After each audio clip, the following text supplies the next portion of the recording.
নমস্কার বন্ধুরা, করবী সরকারের চ্যানেলে স্বাগত।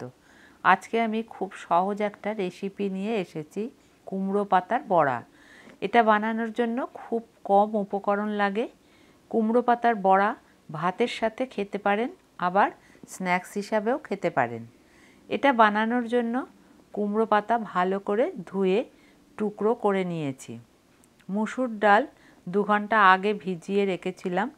মিক্সি জারে ডাল ও রসুন দিয়ে বেটে নেব। আপনারা শিলেও বেটে নিতে পারেন। বাটা হয়ে গেলে একটি পাত্রে রেখে দেব। মুসুর ডালের বদলে মটর ডাল দিয়েও করতে পারেন। ডাল বাটার সাথে চালের গুঁড়ো,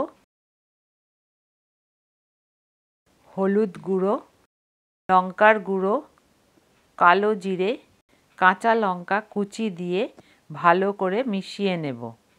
মিক্সি জারে বাটার জন্য খুব একটা ফেটাতে হবে না, শিলে বাটলে ভালো করে ফেটাতে হবে, না হলে মুচমুচে হবে না। কুচানো কুমড়ো পাতা দিয়ে মিশ্রণটির সাথে ভালো করে মেখে নেব। স্বাদ মতো নুন দেব।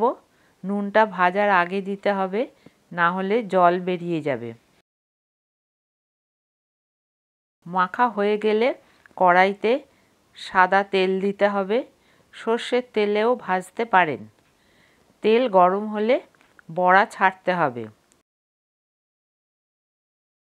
লো টু মিডিয়াম আঁচে বড়া ভাজতে হবে, তাহলে বড়াগুলো মুচমুচে হবে। 2 পিঠ নাড়াচাড়া করে বাদামি করে ভেজে তুলতে হবে। ভাজা হয়ে গেলে গরম গরম ভাতের সাথে অথবা স্ন্যাক্স হিসাবেও খাওয়া যেতে পারে। ভিডিওটি ভালো লাগলে শেয়ার ও সাবস্ক্রাইব করার অনুরোধ রইল। আপনারা একবার এই রেসিপিটি ট্রাই করে দেখবেন। আশা করি ভালো লাগবে। অনেক অনেক ধন্যবাদ।